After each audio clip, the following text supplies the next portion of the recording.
It really is Gwyneth Paltrow, dark hair and all. This must be for a role, huh? Yes, this is for a film that I just finished called Bounce, that I did with Ben Affleck and another Miramax movie, and I just decided to keep it for a while. It's good because, you know, I can take the subway more easily. Nobody recognizes me. But you are naturally a blonde. Naturally, but a dark blonde, Yes. but I am naturally a blonde. Yes. Well, okay, you're blonde in the talented Mr. Ripley, I'm happy to say. Wonderful performance, Gwyneth. Thank you. Just great. Thank you. A year ago, of course, we were very excited about your Shakespeare in Love and your then subsequent Oscar. And now the talented Mr. Ripley. And they couldn't be farther apart, could they? All right. They're very different films, very, very different. This film, you know, Shakespeare was sort of a lovely romp, and it was sweet and smart and funny. And this film is pretty dark, you know.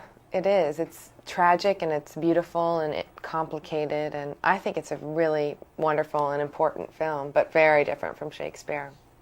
What do you see as your relationship with the Matt Damon character, the Mr. Ripley character? Well, it's funny because when the movie starts out, you know, Marge is so empathetic and wants to make him feel comfortable and part of their group.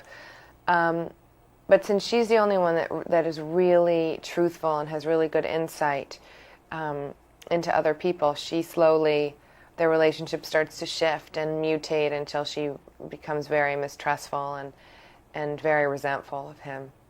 She never falls in love with him, does she? Does she a little? No. Not I don't at all. think so, not at all.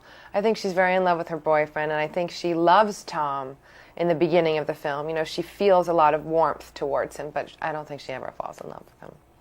And if she were to see him 5 years down the road, what do you think she'd say or do to him? I don't know. I think she would still... she's very polite, so she would probably not attack him physically. But she probably would be very chilly. Yes. I loved it when you started beating up on him. Go. And he deserved it. He did deserve it. What will you remember most about making this film, other than working with this wonderful cast and Mr. Minghella?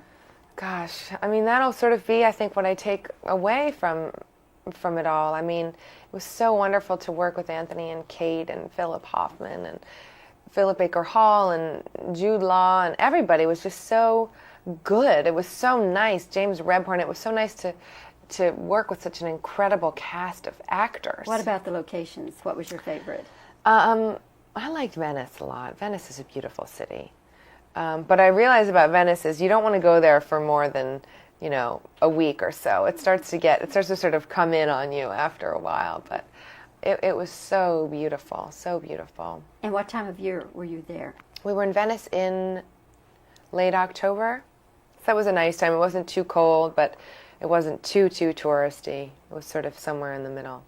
Well, Gwyneth, again, it's wonderful to see you. Thank you. Maybe It's wonderful we'll to see you. have a chance to talk with you for Bounce. Okay, great. And duets, which you have finally done with your father. I finally Can't have. wait for that. Thank you so much. Happy holidays. You too. Thank you. Great. No, I really did. I was just